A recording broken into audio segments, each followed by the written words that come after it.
rain poured down in steady sheets, smearing the windshield of the sleek black Maybach, crawling through a near-deserted Washington, D.C. intersection.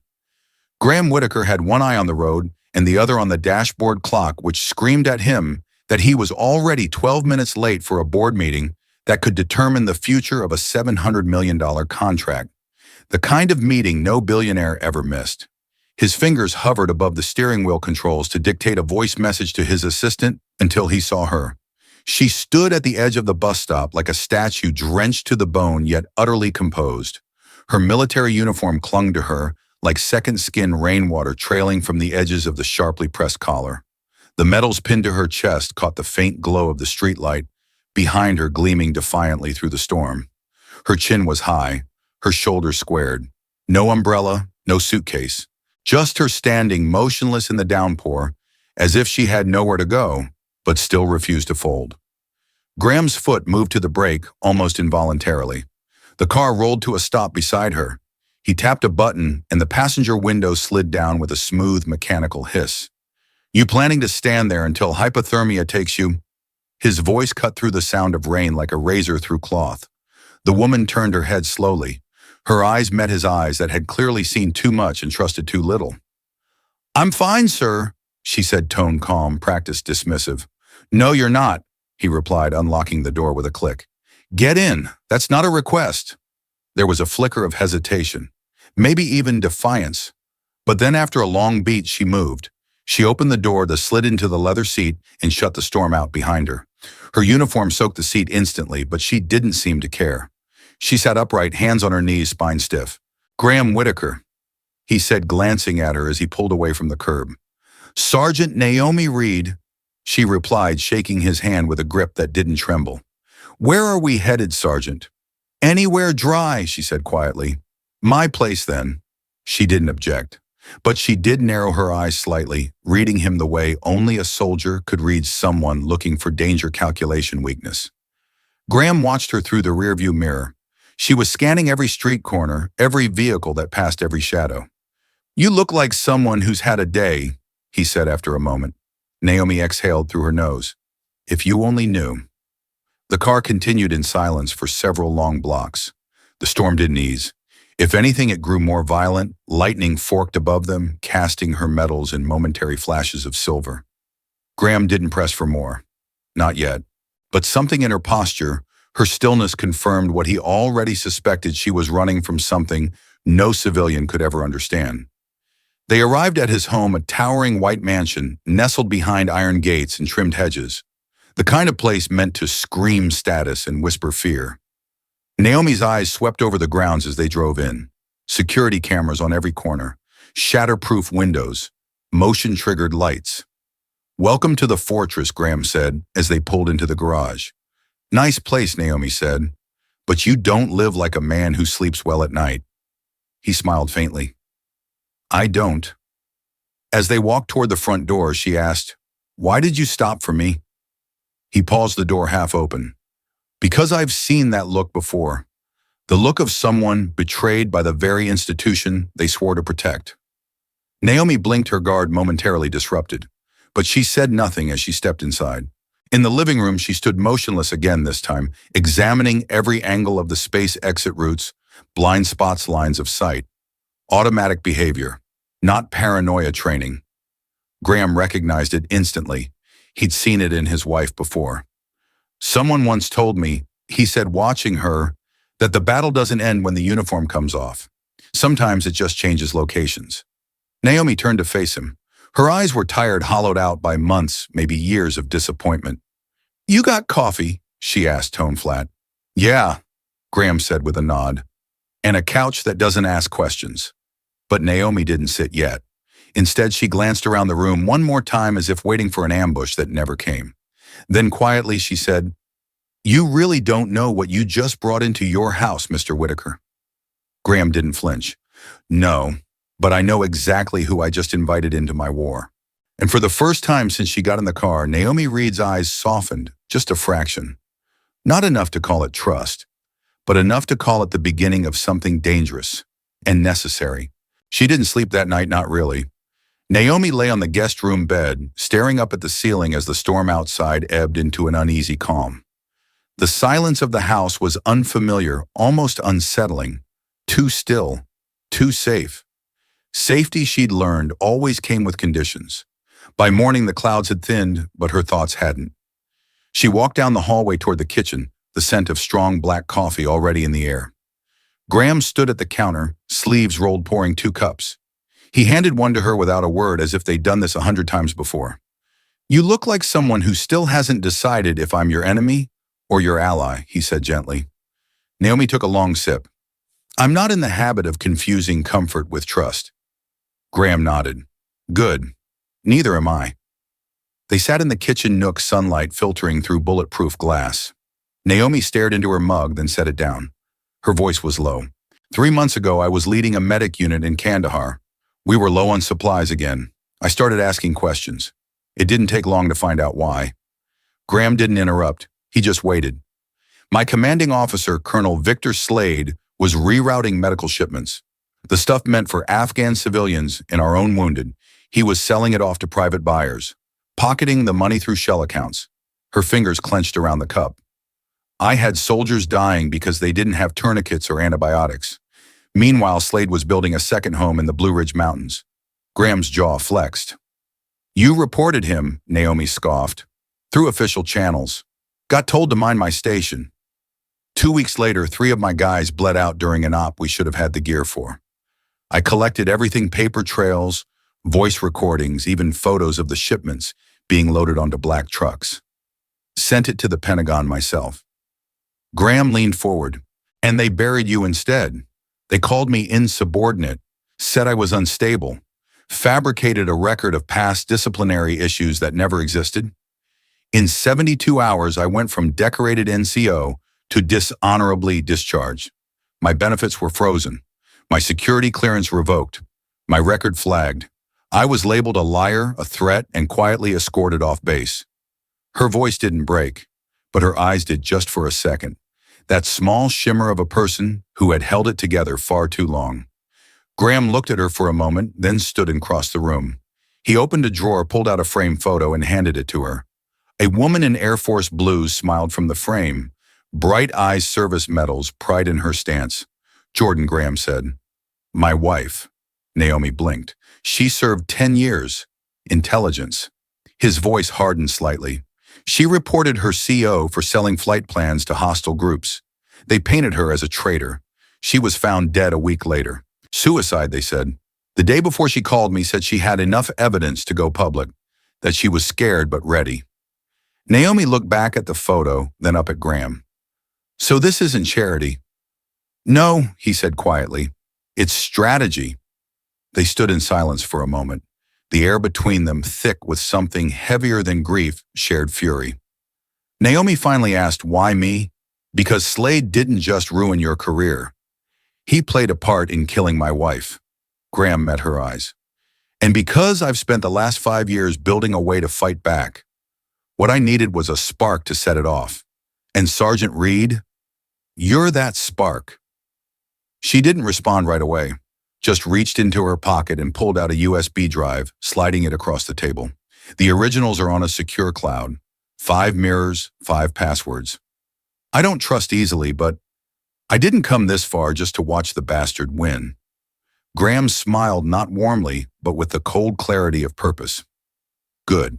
Then let's give him the war he doesn't know he started." Naomi didn't know what she expected when she agreed to stay. A few files, maybe a dusty folder tucked behind a safe. What she didn't expect was an entire war room. Later that afternoon, Graham led her down a flight of stairs hidden behind a false wall in the library. Motion sensors lit the steps as they descended. When the door at the bottom opened, Naomi stopped cold. It wasn't a basement, it was a nerve center. 6 screens blinked with satellite feeds, encrypted networks, and scrolling data. A massive whiteboard was covered with names, arrows, timelines. At the center, Victor Slade. Surrounding him, contracts, companies, officers, politicians. It looked less like a plan and more like the autopsy of an empire. Naomi stepped forward, slowly scanning the wall. "You built this 5 years," Graham said, crossing his arms. "After Jordan died, I used every resource I had. investigators, analysts, coders, ex-military personnel. Most of them lost something to the same system. Some were whistleblowers. Some were just collateral damage. Naomi's gaze lingered on a name near the bottom, Senator Evelyn Harper. She knows she asked. She's not just in the loop, Graham replied. She's the one who helped me keep this quiet long enough to build a real case. She's also the one chairing the upcoming Senate hearing on military appropriations. Naomi arched an eyebrow. And you want me to walk into that hearing and drop the hammer? No, Graham said. We want you to walk in as the star witness with backup, with media coverage, and with irrefutable evidence. We're not just trying to expose Slade. We're going to dismantle every piece of his support system while the cameras roll. Naomi walked over to the screens. On one, a video file hovered in preview mode, an audio snippet from a tense soldier's voices arguing over missing gear. On another, a spreadsheet traced supply inventory to offshore accounts. She felt her stomach tighten. All this time, I thought I was screaming into a void, she whispered. Turns out someone was listening. Graham looked at her. We don't need a symbol. We need a storm. You're both. She turned to him. If I do this, he'll retaliate. He already tried. They erased my life in 72 hours. They could do worse. They will, Graham said calmly. That's why you won't be alone this time. The door creaked behind them. Naomi turned as Senator Harper stepped in the trench coat, still damp from the rain, her expression razor sharp. Sergeant Reed, she said, nodding. I've been waiting a long time to meet you, Senator, Naomi said cautiously. I've seen your file. The real one, Harper added. Not the garbage Slade's people built. You were one of the best medics in the field. You didn't lose your career because you failed. You lost it because you refused to look away. Naomi exhaled slowly. So what now? Harper approached the board, tapped her fingernail against a date circled in red. 3 days from now, Senate Committee on Defense, Slade's going to be there asking for another $2 billion in modernization funding. We'll let him talk. And then right before he's done, I'll introduce you. Naomi raised an eyebrow. That's simple, no, Harper said dryly. It'll be brutal. You'll be publicly challenged, smeared in real time, and threatened before the night ends. But you'll have the floor, and once you speak, the press gets the files. Graham stepped forward. All we need is your yes. Naomi stared at the web of names, the faces of soldiers, lost the millions funneled through lies. And at the center of it all, Victor Slade still untouched. Okay, she said, let's burn the whole thing down. Graham smiled, but it didn't reach his eyes. Then tonight we prepare. Because when that man takes the stand, I want the nation ready to watch him fall. And for the first time since that day in Kandahar, Naomi felt something other than anger. She felt clarity, purpose. War was coming, just not the kind she'd been trained for. This one would be fought in suits on Senate carpets with evidence and headlines, and this time she wouldn't be alone. 3 days passed in a blur of preparation, briefings, security checks, and rehearsals. Naomi barely slept. Every night was a storm of old memories, dusty tents, bloodied uniforms, voices crackling over radios, too late to matter. But every morning she woke up steadier. The truth was no longer a weight she carried alone. It was a weapon now sharpened, loaded, and ready. The morning of the hearing arrived cold and clear, the kind of DC day where the city wore its power like cologne. Naomi stood in front of the mirror, adjusting the collar of her civilian suit, her ribbons pinned neatly above her heart. The jacket felt tighter than her old uniform, somehow heavier. Maybe because this time she wasn't just representing a rank, she was carrying the voices of the fallen. Graham watched her from the doorway. You good? She exhaled slowly, then nodded. Ready as I'll ever be. The drive to Capitol Hill was silent. No music, no news. Just the city rolling past, oblivious to what was coming. When they arrived, the line outside the Hart Senate office building wrapped around the block. Reporters, veterans, lobbyists, curious citizens. They all knew something was about to happen. They just didn't know what. Inside, Naomi followed Senator Harper through security and down a long marble hallway. Her heels clicked on the floor like a metronome counting down. At the end of the corridor was the hearing chamber. Dark wood, bright lights, and more cameras than she'd ever seen in one room. Graham took a seat toward the back, hands folded unreadable. Across the room, Victor Slade stood near the witness table chatting with a staffer. He looked calm, polished, his uniform perfect, his medals gleaming, his smile rehearsed. Naomi felt her jaw tighten. He didn't look like a man who'd stolen from the wounded. He looked like a man who had never been caught. At precisely 10 o'clock, the gavel dropped. "This hearing is now in session," announced the chairman. Slade took the microphone and launched into his presentation, sleek slides, budget figures, patriotic buzzwords. It was all theater and the crowd applauded on cue. But Naomi wasn't listening. She was watching his hands, his face, his eyes. She was waiting for the moment his world began to slip. And then it came. "Before we conclude," Harper said, voice crisp and composed, "the committee would like to call a witness with relevant information regarding General Slade's prior operations overseas." Slade froze for a half second, just enough. His smile didn't waver, but the muscles behind it tensed. Naomi stood. Every camera swiveled. She walked down the aisle, the room falling into a hush, so complete it felt like someone had sucked the oxygen out of the air. Slade's face paled. She stopped at the floor mic, adjusted it, and looked him dead in the eye. "Good morning, General," she said, calm and clear. "Surprised to see me," murmurs rippled through the crowd. "This is outrageous," Slade barked, trying to laugh. "This woman was discharged from the military for misconduct, and I'm here to speak exactly about that," Naomi cut in. "Because what you called misconduct was really called accountability." She held up a small recorder. "Do you recognize this?" Graham, seated in the back, tapped his phone.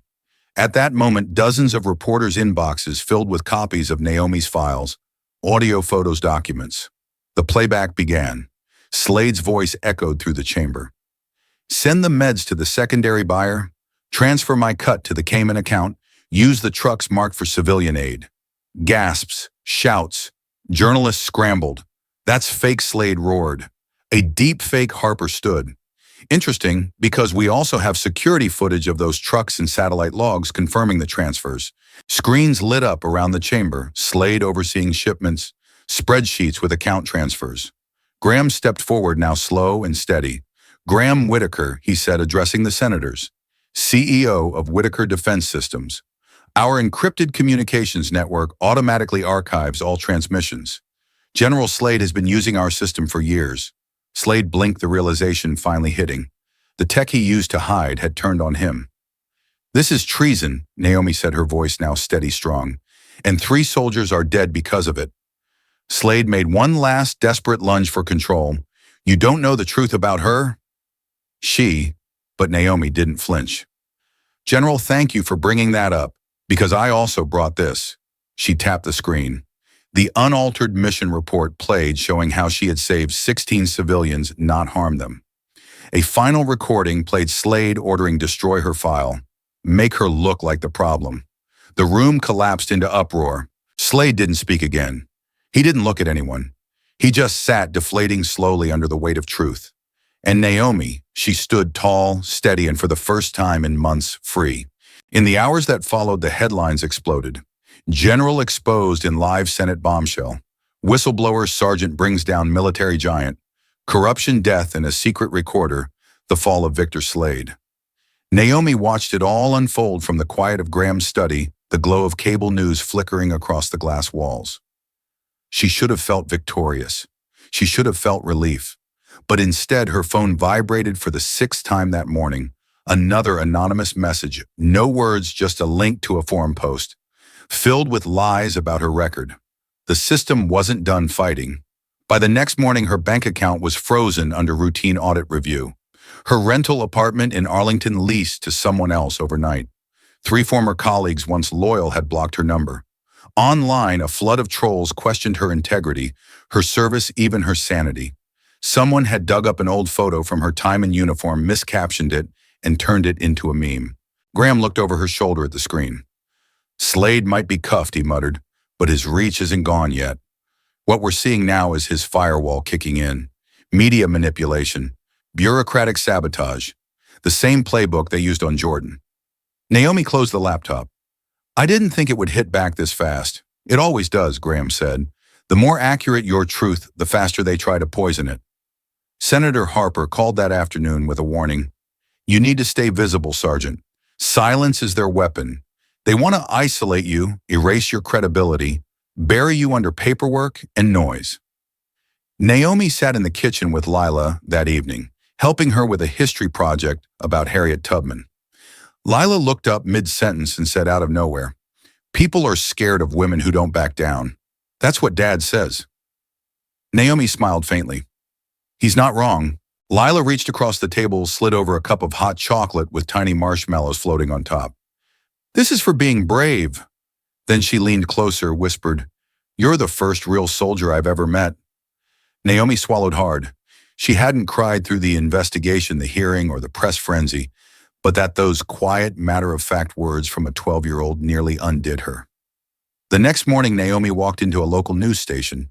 No script, no makeup team, no PR handler, just her in a plain gray blazer and calm fury.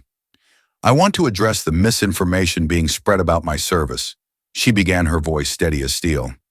"There are people who think the best way to destroy the truth is to destroy the person telling it. But I didn't speak out because I wanted attention. I spoke out because soldiers died under a corrupt command, and I refused to let that be buried."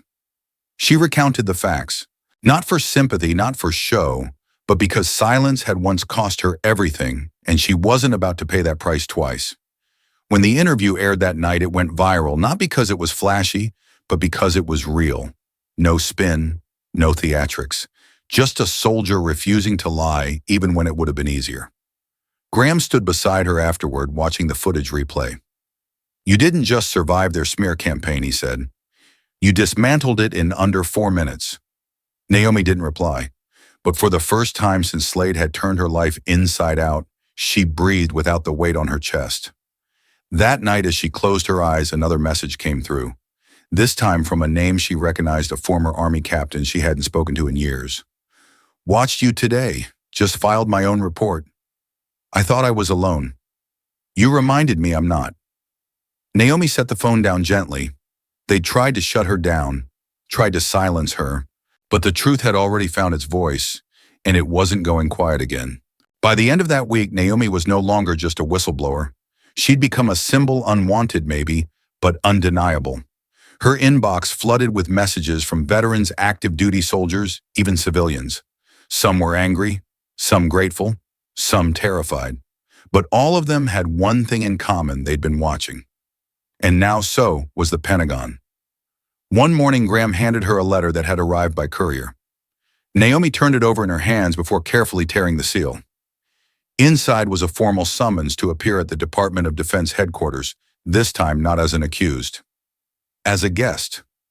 "You're not going in there alone," Graham said. She smirked. "I didn't plan to." The Pentagon meeting room was smaller than she imagined.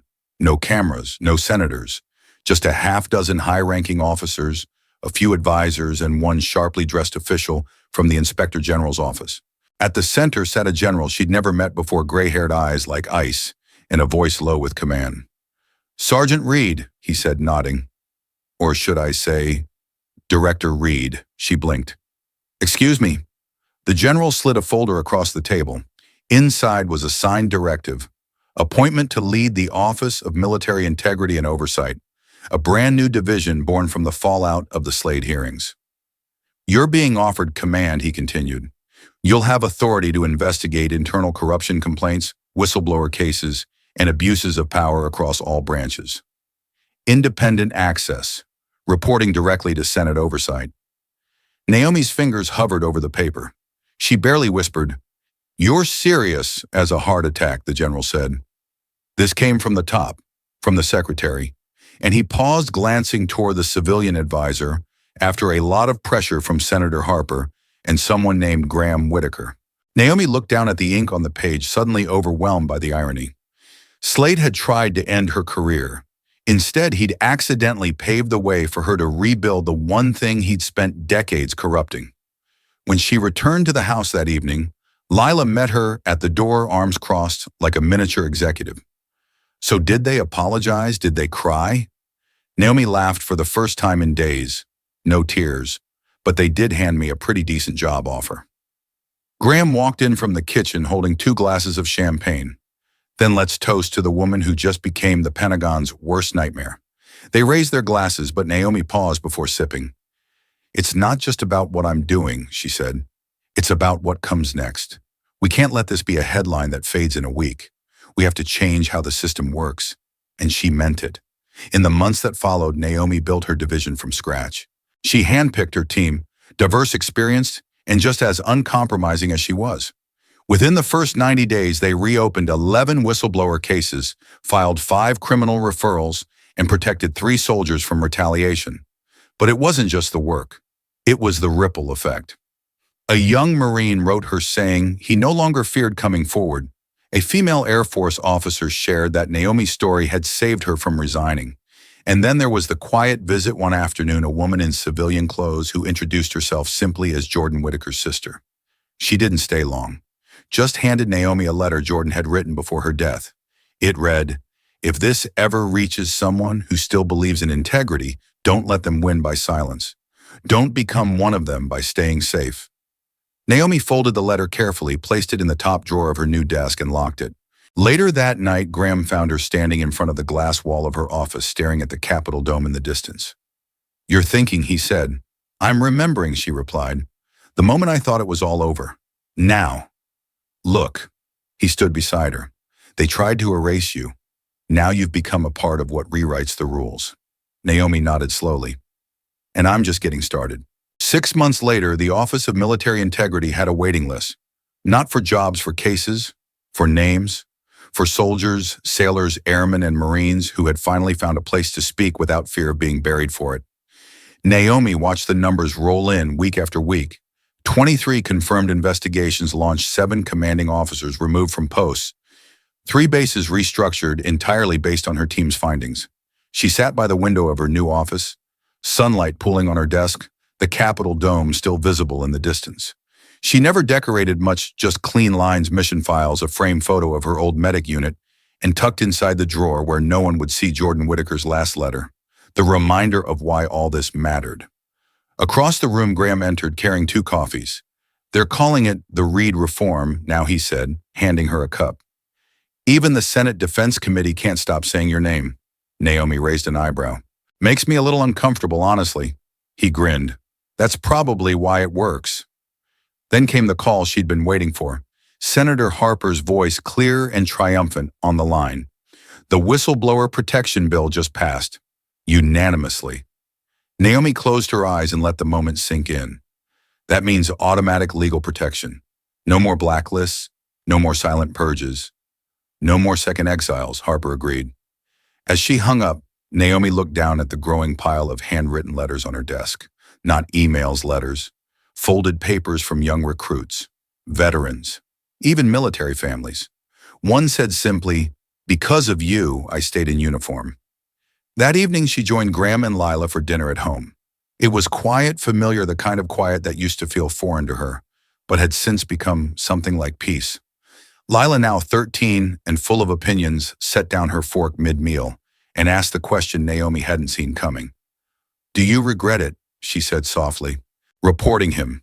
Going through all that." Naomi set her glass down. She looked around the table at Graham's calm gaze, at the warmth of a family that had chosen her, not inherited her. "No," she answered. "The truth costs a lot. But silence. Silence costs everything." Lila nodded slowly, like she was storing the answer somewhere deep inside. Later that night, Naomi stepped out onto the balcony alone. The city lights stretched far beyond the trees, and the stars above blinked with quiet indifference. She thought about Private Callahan, the 19-year-old who bled out in her arms because Slade had sold their supplies. She thought about Jordan, who died alone, but left behind a breadcrumb trail of truth. She thought about the countless names she'd never know, the ones who didn't make it. She whispered, "We're not finished yet," far away in a prison that barely deserved the title. Victor Slade sat in a 6x9 concrete cell, counting down the years he had left. His medals stripped, his money gone, his name reduced to a footnote under a scandal. And Naomi, she rose, not to spite him, but in spite of him, because she'd learned that real justice isn't revenge. It isn't noise. It isn't the fall of a tyrant. It's what you build afterward. It's making sure the next soldier doesn't have to fight the same war twice.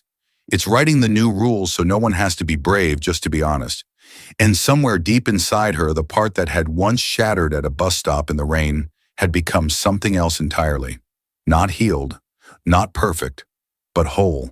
And for the first time in a long time, she didn't feel like a survivor. She felt like a soldier again.